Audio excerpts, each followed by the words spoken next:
नमस्कार, जय माता दी। आज हम आपको सुनाने जा रहे हैं कार्तिक महात्म्य का 11वां अध्याय। एक समय नारद जी श्री व्यास जी से पूछने लगे कि हे व्यास जी, गृहस्थ आश्रम सब आश्रमों से उत्तम क्यों माना गया है। तब व्यास जी ने कहा, जैसे सब नदियाँ समुद्र में आश्रय पाती है और सब जीव माता का आश्रय पाकर ही जीवित रहते हैं, ये 6 प्रकार के भिक्षुक, ब्रह्मचारी, सन्यासी, विद्यार्थी, गुरु पूजक, यात्री, जीविका रहित, ये सब गृहस्थों का ही आश्रय पाते हैं। फिर व्यास जी बोले, हे नारद, अब तब अति पुण्य देने वाला एक पुरातन इतिहास सुनो। उतानपाद राजा का पुत्र उत्तम था, जो बड़ा बलवान और मदिरा पीने वाला था। उसने बहुला नाम वाली स्त्री के साथ विवाह किया और राजा रानी दोनों ही अति प्रेम के साथ रहने लगे। एक समय राजा ने वेश्या का नृत्य देखते हुए मदिरा पान किया और रानी को भी मदिरा पान के लिए कहा, परंतु रानी ने राजा का कहना नहीं माना। इस पर राजा ने क्रोधित होकर अपने अनुचरों को आज्ञा दी कि वह रानी को किसी निर्जन वन में छोड़ आए।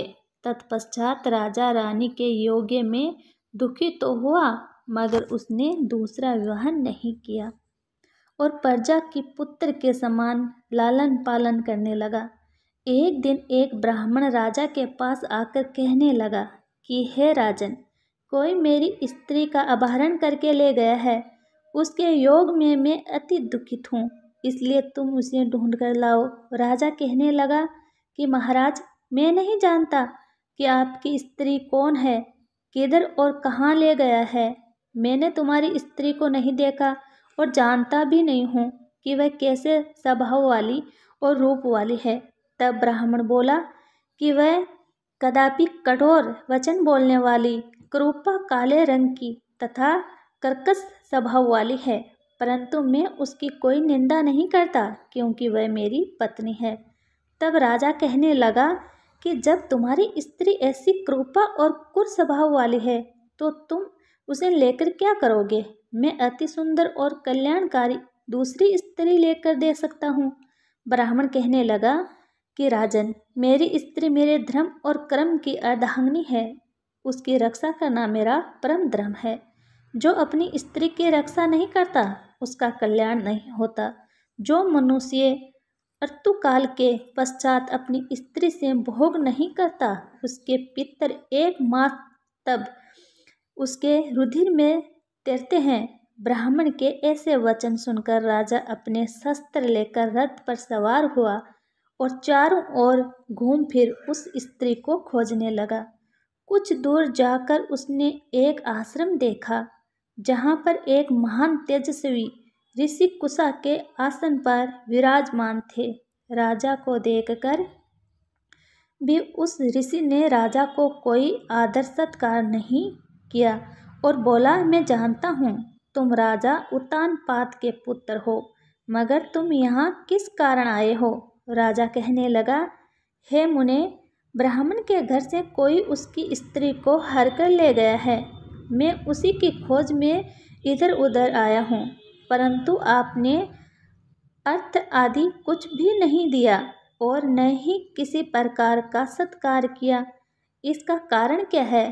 ऋषि ने उत्तर दिया, राजन, तुम अर्थ्य योग्य होते हुए भी इस समय उसके पात्र नहीं हो, क्योंकि तुमने अपने निअपराध स्त्री को वन में त्याग दिया है।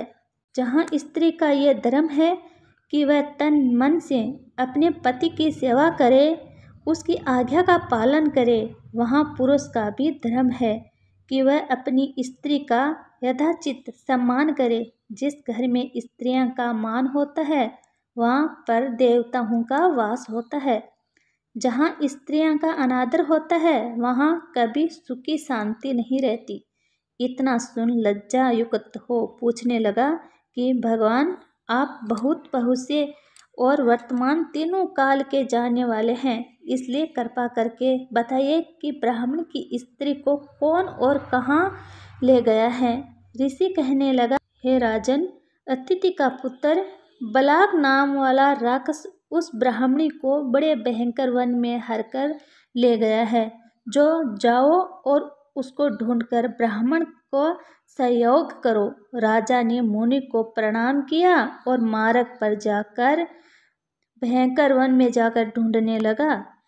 वहां जाकर देखा कि जैसा ब्राह्मण ने बताया था वैसा ही उसका रंग रूप देखकर राजा ने उसे पहचान लिया और कहा कि हे कल्याणी, तुम कौन हो?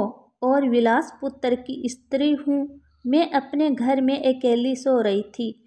केवलक नाम वाला राक्षस मुझे हर कर यहाँ पर ले आया है। यहाँ लाने के बाद न तो उसने किसी बात का कष्ट दिया और ना ही मेरा अस्तित्व नष्ट करने की चेष्टा की। इतना होने पर भी मैं यहाँ अत्यंत दुखी हूँ। राजा ने कहा कि हे ब्राह्मणी, यह राक्षस कहाँ गया है? मुझको तुम्हारे पति ने ढूंढने के लिए भेजा है। ब्राह्मणी ने कहा कि वह इस वन में अमुक स्थान में गया है। तब राजा ने ब्राह्मणी के बताए हुए स्थान पर जाकर राजा को देखा और राजा को देखकर वह राक्षस उसके पैरों पर गिर पड़ा और कहने लगा कि हे राजन, मुझे क्या आज्ञा है? राजा ने कहा कि हे निशाचर, तू इस ब्राह्मणी को क्यों लाया है? राक्षस कहने लगा कि हे राजन, इस ब्राह्मणी का पति राक्षसों को मारने का मंत्र जानता है। अंततः जब हम यंत्र का अनुग्रहण करने के लिए जाते हैं तो वह हमको वहाँ से भगा देता है, क्योंकि सब यज्ञों का वही आचार्य बनता है। इसी कारण उस ब्राह्मण को दुखी करने के लिए मैं उसकी स्त्री को हर लाया हूँ, क्योंकि बिना स्त्री के पुरुष कर्म का अधिकारी नहीं होता। यह सुनकर राजा ने विचार किया कि यह राक्षस भी हमारी ही निंदा करता है। मुनि ने भी हमको अर्थ योग नहीं समझा। राजा खुद ऐसा विचार कर रहा था कि राक्षस कहने लगा कि राजन, मैं आपकी प्रत्येक आज्ञा का पालन करूंगा। इतना कह हाथ जोड़कर खड़ा हो गया। राजा ने कहा कि हे निशाचर, तुम इस ब्राह्मणी को इसके घर छोड़ाओ। जब हम युद्ध करें तब हमारे पास आ जाना। राजा की आज्ञा पाते ही वह राक्षस उस ब्राह्मणी को उसके घर छोड़ने चला गया। तब राजा सोचने लगा कि मैंने अपनी निर्दोष स्त्री को घर से निकाल दिया। अब ऐसा कौन सा पुण्य कर्म करूं जिससे ये पाप दूर हो। तब राजा पुण्य उन्हीं मुनि के पास गया और उनसे अपना कर्तव्य पूछा। मुनि ने कहा, हे राजन, तुम्हारी स्त्री को सतपात नाम के नाग ने वन में घूमते हुए देखा तो वह उसको पातालोक में ले गया। उस नाम की नंदा नाम वाली एक कन्या है, उसने अपने घर में उसको छिपा रखा है। यह सुन राजा वहाँ से अपने घर आया और ब्राह्मण को स्त्री सहित अपने घर में देखकर बहुत प्रसन्न हुआ। तत्पश्चात राजा ने बालक नाम राक्षस को युद्ध किया और वह तुरंत ही राजा के पास आकर उपस्थित हो गया। बालक को देखकर राजा ने उसे पाताल लोक से अपनी स्त्री को लाने का आदेश दिया। उसके बाद वह राक्षस पाताल लोक गया और वहाँ से राजा की स्त्री को लाकर राजा को सौंप दी।